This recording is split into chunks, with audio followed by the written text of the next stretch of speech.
امریکا کې یو ښځه ده مسلمانه شوې ده، هغه خپل تاریخ لیکي، وایي چې زه په امریکا کې په یو سټور کې نوکر وم، عیسایانو، او ما سره یو هلک په دې سټور کې بابو د پاکستان مسلمانو، موږ دواړه په سټور کې وی د دغه هلک او زما یو بل سره دوستانه شروع شو. زما دوست شو هغه هلک. امریکا کې دا بوای فرینډ او ګرل فرینډ دا ډېر زیات، دا مې هلک دوست دی او دا مې جینۍ دوست ده. نو موږ ډېر ښه یو بل سره خوشحاله وو. نو د هلک ما ته وایي چې ما تا یو بل سره واده کوو. وی ما وی چې زه به مور پلار سره مشوره وکړم، اگر چې هلته څوک مشورې هم نه کوي. نو مور سره مې مشوره وکړه، پلار سره.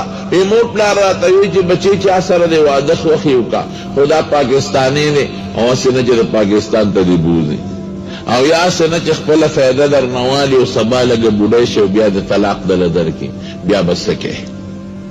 نو وی مې چې زه به په یو څو شرطونه ولګم.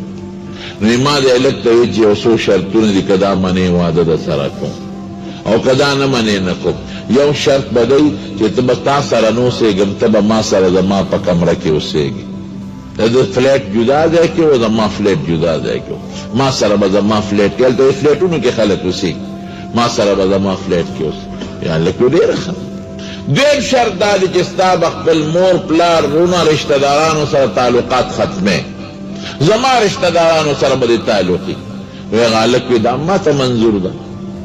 دریم شرط دا دی چې ته ما ته دا نه وایې چې مسلمانه شه، زه به تا ته دا نه وایم چې عیسایي شه، ستا خپل دین زما خپل دین، خو زه به د اتوار پر ورځ خپلې ګرجې ته ځم، ما به بوځئ، ما به ګاډۍ کې بوځئ، ته مه کوه عبادت، زه به خپل عبادت کوم، په ما به دا پابندي نه لګوي چې ته ګرجې ته ولې ځې. وی دا شرطونه د هلک را سره ومنل او واده مو کړه. دا هلک وایي زه هم به راینام مسلمانو، ما له قرآن شریف نه راته، ما له مونځ نه راته وایي. دا هلک وایي وی ما به یو اختر او بل اختر مونځ کاو په امریکا کې، او جماعت به هم ډېر لرې و، هلته جماعتونه لرې وي. وی زه به دې لمانځه به نه تلم، خو د اختر په لمانځه په بهانه به لاړم، د خپلو دوستانو سره به ملاقاتونه وکړل. نو وی د اختر مونځ هم ماله نه راته، خو چې هغوی به ټیټېدل، زه به هم ټیټ شوم، لاسونه به مې پورته کول، نه قرآن راته، نه مونځ، نه په مانځه پوهېدم، بس هسې به راینم مسلمانو. د پلار مې مسلمان دی او مور مسلمانه. امریکا کې دا قسم مسلمانان ډېر دي. خو وی چې ما کله واده کو او زما خپل سامان دی جینۍ کره منتقل کو، نو ما سره یو قرآن شریف او پلار را کړی، په رومال کې تړلی و، امې ځان سره وړی. وی یو ځل 3 کاله وی زما وره دی جینۍ یو بل سره تیر شو او ډېر د مینې ژوند هم تیر شو. وی یو ځل زه د خپل کور ته رالم، دې فلیټ ته، وی زما د ښځې خاطروب راوستی و، دا کور یې صفا کړی و، دا کمره. نو زیاتي چې کوم لیټریچر و، اخبارونه، رسالې، هغو چې وګوري مونږ خلک خو یو طرف ته غورځوو، هغوی دا خیال نه ساتي، هغوی یو ډسبینې ډېرانې هغې ته وغورځوي او بیا دا کمیټۍ والا راځي هغې یې وړي. نو وی دې هغه کمره صفا کړې وه، زیاتي رسالې، اخبارونه چې دا کم کتلي و، فالتو هغې لاندې غورځولي. نو وی ما اسې خپل شوکیس ته نظر شو، الماری ته، وی قرآن شریف پکې نو. نو ما دې ښځې نه تپوس وکړو چې ښځې دلته کې زما یو شی پروت و رومال کې تړلی. وی ما ته وی چې او تا نه کته دې 3 کاله کې تا ګوتې نه دي وروړی. نو ما فالتو څیزونه غورځول، نو ما وی دا هم یو فالتو شی دی، نو ما لاندې ډسبیل ته ډېران د غورځولو. نو دا هلک چې دا واورېده که نه، وروڼه ګورې مسلمان که ډېر ناقص مسلمان وي، خو د خپل خدای او د قرآن په بېعزتۍ او د پیغمبر په بېعزتۍ دله غوسه ورځي. دا ده که نه؟ چې څوک اعلان وکړي چې د ناموس رسالت تحفظ دپاره جلسه ده، نو د هرې پارټۍ والا بېوځي. که څوک وایي چې هغه کلي کې د قرآن شریف بېعزتي وشوه، نو که چاله قرآن ورځي که نه ورځي، خو هر سړي کې جذبۍ کې دا ولې وشوه. داسې ده که نه؟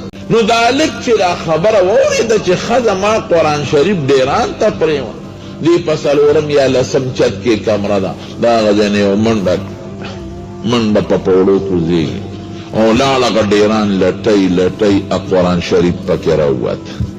چې راووت د خاورو دوړو ډک دی، هغه رومال یې ترې لرې کړ او څنډې او دې سینې پورې ونیوه او د هلک له ژړا ورله. خدایه زما د برکت نه نن زما قرآن ډېران کې پرېوت. دیو جاړي بره راوخت، دا ښځه پوه شوه چې دا څه ته موبایل دی او که څه قیمتي شی مې غورځولی دی، نو د ښځې د هغې کلکۍ کې ورته ګوري چې زما دا خاوند دی دا څه شی دی چې دې بله راوخت دا ښځه ورله ورته غاړه وته وی خاوند سړیه ما معاف که زه معافي غواړم، ما ستا مقدس کتاب غورځولی دی، معافي غواړم، که ما ته پته وي ما به نو غورځولی. دا خاوند ورته وی نه ستا غلطي نه د غلطي زما ده، که ما په دې 3 کاله کې اسم راغشتي و ښکل کړی مې نو تا به نه وې غورځولی، که ما ورته رومال څنډلی وي تا به بیا نه وې غورځولی، که ما لوستلی وي تا به بیا نه وې غورځولی، خو دې 3 کاله کې ما ګوتې یو نړی، نو تا پې د فالتو شي ګمان وکړو چې فالتو لټریچر دی، ډایجسټ دی، فالتو رساله ده، که ما لږ غوندې م ستا مخکې دې عزت ورکړی وی دا به تا نه وې غورځولی، دا زما غلطي ده.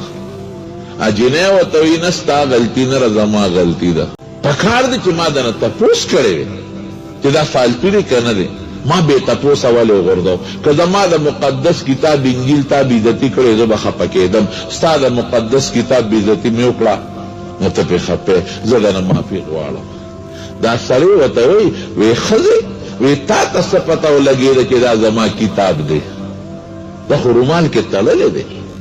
وی سړیه نورې خبرې به وروستو کوو، راځه ته ما خپل ملا له بوځه، زما په ملا څه کې؟ وی زه مسلمانېږم ایمان راوړم. ښځې ولې ایمان راوړی؟ څه چل شوی دی؟ ما خوشحاله زه خفه شوم. وی نه تا چې کله منډه کړې نو ما وی چې ما څو غورځول قیمتي چې دا خاوند په منډه روان دی، نو دې کلکۍ نه مې درته وکتل، نو چې ما دې کلکۍ نه وکتل قسم دی ستا د دې کتاب نه یو رڼا راوچته شوه، را روانه وه را روانه وه او زما په دې سینه کې دننه ورننوته.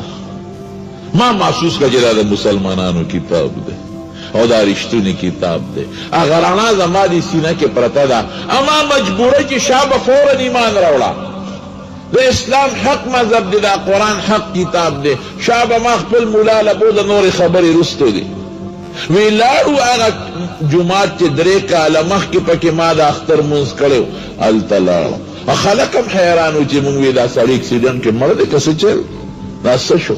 ورلو وی د ما هغې ښځې د هغه ملا صاحب په لاس بیعت وکړو، خدای مسلمانه کړه، او وی زه برای نام مسلمان وم، ما لمونځ کلمه تلاوت نه راته، وی امام ایمان تازه که خدای زم سوچه مسلمان کړم. دا ښځه وی د هغې اخیري عجیبه الفاظ دي، وی په ټوله دنیا کې واحد زیمه چې نه ما له چا د اسلام دعوت نه دی راکړی چې مسلمانه شي، زه په اسلام په دعوت خفه کېدم، نه ما د قرآن شریف ترجمه کتلی ده ټرانسلیشن، نه مې اسلامي لټریچر کتلی دی، نه مې چې د مسلمان ملا تقریر اورېدلی دی. وی په ټول ورلډ کې په ټوله دنیا کې واحد زیم چې صرف د قرآن شریف په کتو خدای زه مسلمانه کړی. ټیکساس یو سټیټ دی په امریکا کې، هغې ښځې ټرسټ جوړ کړی دی، یو اسلامیک ټرسټ، هغه ښځه خدای د دې نه پس مسلمانه کړه، د قرآن شریف حافظ هم ده او نن د قرآن شریف عالم هم ده، هغه برای نام مسلمان د هغې د برکت نه نن د قرآن شریف حافظ هم دی او د قرآن شریف عالم هم دی، او د هغې په ټرسټ کې او وایي زمونږ په ټرسټ کې دا فایده ده چې وایي په سوونو یهودیان او عیسایان خدای پاک زمونږ په برکت مسلمانان کړي، دا د قرآن برکت. موږ له چې خدای کوم ومن يعظم شعائر الله فإنها من تقوى القلوب، قرآن لویه نښه ده، د قرآن عزت وکړي، عزت د قرآن شریف دا هم دی چې ته تې رومال ته وکړې، دیم عزت دی چې ته ښکل کې، دیم عزت دی چې الماری وله جوړه کې، دیم عزت دی چې ته ورته په خوشحاله نظر وګورې، خو دی مقصد نه دی، عزت ته ثواب پکې شته خو مقصد نه دی، مقصد دا دی چې ته تلاوت وکړې، مقصد دا دی چې ته په معنا ځان پوه کې، مقصد دا دی چې د قرآن په مقصد ځان پوه کې، ځان د قرآن حافظ کې، عالم کې، په ترجمه ځان پوه کې او عمل پوه کې. قرآن شریف کې الله فرمایي وهذا کتاب، دا یو کتاب دی انزلناه موږ نازل کړی دی، مبارکون د ډېر برکت کتاب، ښکلول برکت ثواب، اسې کتل برکت ثواب، الماری جوړول برکت ثواب، سینې پورې نیول برکت ثواب، تلاوت برکت ثواب، حفظ دیو کدا برکت ثواب، عمل برکت ثواب، ایمان دی په قرآن راوړه برکت ثواب. فتبعوه، الله وی د دې تابعداري وکړه او زمانه ویریږي زه به د باندې رحم وکړم. نو قرآن ډېر د برکت کتاب دی، ډېر د عزت او د خیر کتاب. دوه نعمتونه موږ له الله راکړي چې دا په مخ د ځمکه د چا نشته، یو د قرآن په شکل کې لوی نعمت، یو د رسول الله مبارک په شکل کې لوی نعمت، د بل څه نشته. انبیاء ټول ګلونه دي، ګلونه. انبیاء ټول د هدایت رڼاګانې دي، رڼاګانې، خو د حضور پاک مرتبه په ټولو کې اوچته ده. کتابونه د قرآن شریف د علاوه چې کوم اصلي شکل کې الله نازل کړي دي ټول د هدایت رڼاګانې دي، خو د قرآن په شان بل نشته. دا نعمت مونږ له الله راکړي، دې نعمت قدر وکړو. پر خپلو بچو ووایه څومره خوند کوي دا ماشومان بچي چې نن یې ختمونه دي، څومره خوند کوي دا ماشومان په دې پوچینۍ خوله به لګوي او تلاوت به کوي. که پلار او مور یې جمدي وي ثواب، او که پلار او مور انسان نمري نو قبر کې به پته لګېږي. بیا مخکې ورځو کې یو 2 کاله 3 وشو تقریبا، د چا بوتلم یو ماشوم دی زما خورایې دی، وی حافظ شوی دی اخیري صورتونه ورته ووایه. زه ورسره لاړم، یاره ډېر ماشوم بچی لکه دا مخکې چې ماته ناستې پټېنې بچې مې د حفظ وکوي. یو حیران شو به تره کوټې بچې، ویره د پلار مړ دی او مور یې مړه ده، یتیم. ویره د مور چې کله مړه کېده نو دا ماشوم یې راونیو، دې سینې پورې یې ونیو او دې رشته دارانو ته وایي چې زما یو وصیت دی به پوره کوئ.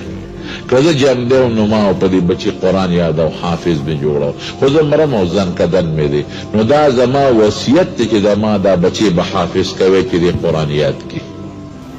مور یې مړه شوه، غریب ارمان کې لاړ.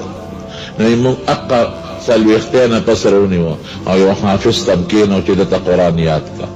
څنګه چې خواري ورسره وکړه چې دې قرآن یاد کړي. وی عجیبه دا ده نن یې د مور کال دی، یو کال پوره شو، نن یې د کال ورځ ده او نن دته خدای قرآن هم یاد کړ. ګوره تمنا ارمان مدد خو الله کوي. بیا ما وی بچي اوس به دا مهرباني کې چې ته به ځې او د مور د قبر خوا کې به دې کښېنې او تلاوت د قرآن شریف به کوې، د مور د هغه ارمان ورجېږي.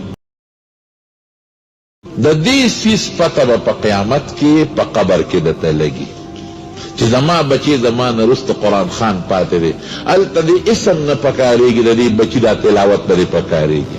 په قیامت کې به یو شی نه پکارېږي، د دې بچو دا تلاوت به پکارېږي. نو خپلو بچو باندې قرآن شریف زده کړئ، په ناظره هم او حافظان هم جوړ کړئ. ښه دې کې ستاسو فایده ده او تاسو له خدای پاک شته ښکلي عالم دی، مولانا زرنوس صاحب عالم دی، موږ سره دوره حدیث کړی او شکر دی د قرآن شریف ډېر لوی خدمت کې څومره مخکې اوس دا ګڼ کسان دي فارغ شو، دله د سره همت وکړې، دله حوصله ورکړې، حوصله وله ورکړې او خپل بچي ورته کښېنوې او د سره مینه وکړې چې د نور هم خواري وکړي ستاسو بچو سره، ادب هم ثواب کېږي، ستاسو به هم کېږي.